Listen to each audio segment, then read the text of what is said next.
Everyone thinks that being Jeffrey Herlings is great. Is it all it's cracked up to be? Life's good. You were so scared of losing. Yeah, by now, I honestly do not give a shit about losing. I could just retire today, but I still love the game. Like you said, you don't like being famous. I want to make good money, I want to try to win, and I want to race. Are you afraid of how you'll be remembered, or do you not care? I do honestly not give a shit.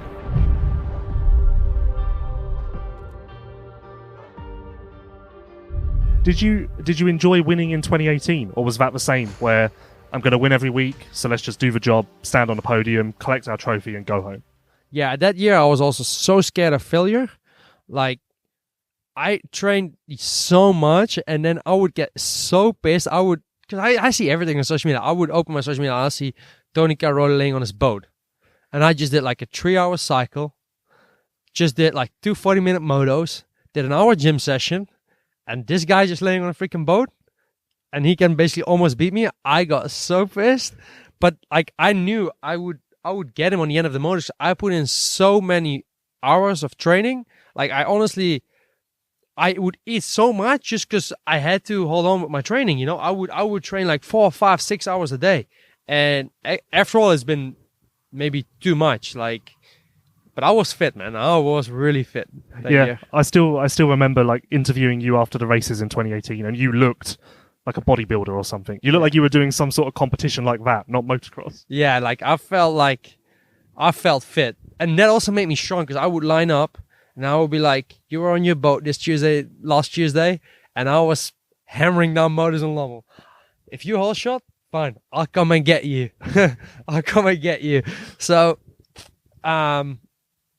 yeah, but at that time also the body was still better than it is now. Like with both my feet, I could still go running, and you know I'm getting older and older. And even though I'm still you wouldn't imagine, but after all those injuries I had, like I don't have any pain or anything. But it's not like it was like when I was 22. You know what I mean?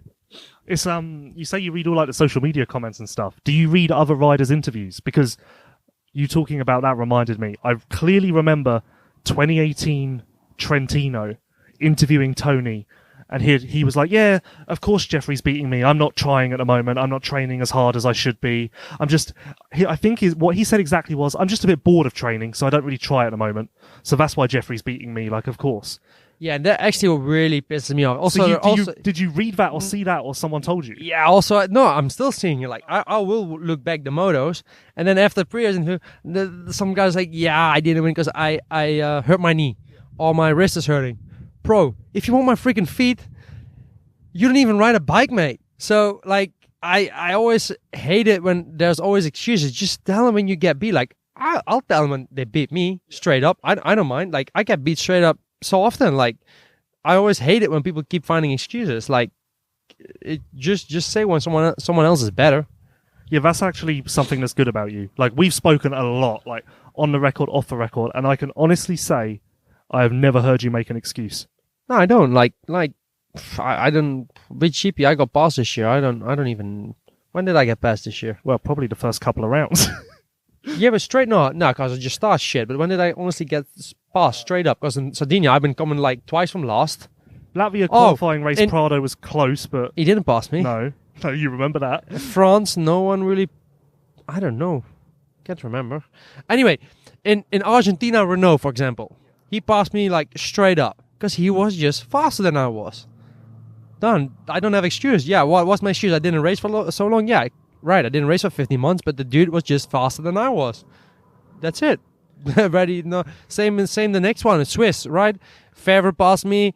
Renault passed me. I didn't have pain. I didn't have pain on my feet. I didn't have any problem. They were just faster than me. That's it. Boom. I'll ask you this question, and I want you to tell me the first thing that comes into your mind. Like, don't think about it too much. When was the last time you really enjoyed a season? Pooh. When was the last time I finished an entire season? 2017, mate. When is the last? Yeah, actually 2016 was really good because I would just line up and I'm like, yeah, I got this, boys. I got this. So that was actually the last year I really enjoyed it. After that, I put a lot of pressure because in 2017, 18, I was always fighting Tony. And I really, really had to work for that. While in 2016, I was like, yeah, I got you, boys. So, yeah, I think And besides that, 2019, 2020, I was hurt a lot. And 2018, you were miserable because you were pushing so hard. Yeah, I was pushing so hard because I was just so afraid of losing. And actually, 2021, I enjoyed as well. Like the fight, like I was injury free mainly all year. Besides Ivo Monticelli just landing on my shoulder blade again, broken. Another way where that's not your fault you got hurt. No, like, that's just crazy. My starter device didn't pop out, so I couldn't jump out, right? There's nothing I could do about it. And then Monticelli just freaking launching it like 5 meters further than anyone else. So it's nothing that I could really done about it, or what I did wrong. And then I had to even miss the next race in Lockhart, so I missed like 3 motos. But I felt like that was also a very nice year, like also for the fans to watch, and the battles were good. Yeah, that was the best year of MXGP ever. I don't think you and I will see another season like that in our lifetime. Stuff like that only happens once every 100 years, I think. That was good. It must feel good to say you won that one. And I fought for that one because I'm the only one missing 4 motos because somebody ran over my bike in Italy. And same with that, just a star crash. Normally we pick up the bike, go. No, my bike entirely bent because some dude ran over my bike. So yeah, I missed 4 motos and still win that championship. Yeah, you cannot say I was not the best over the entire year.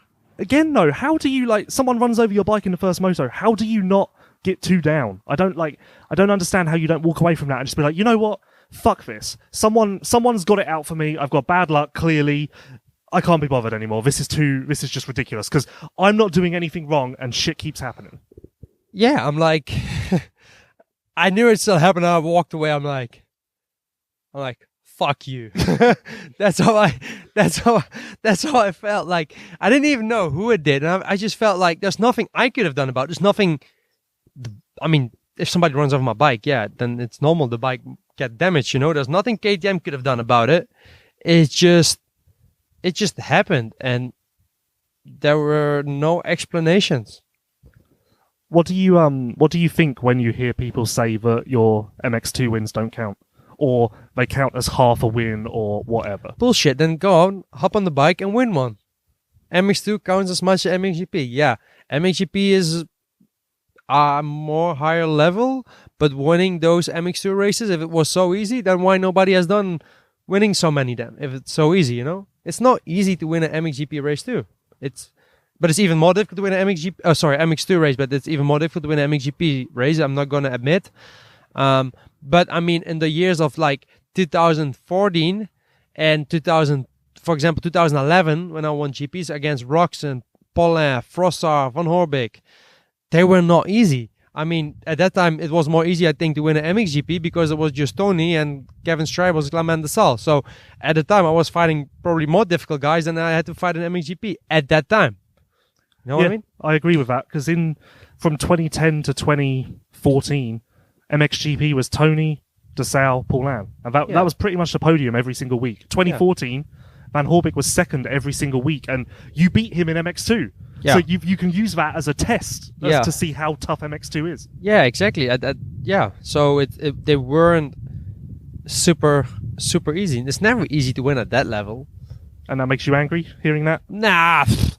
Then I probably click on the profile. I'm like, I see some dude. I'm like, you know what I mean?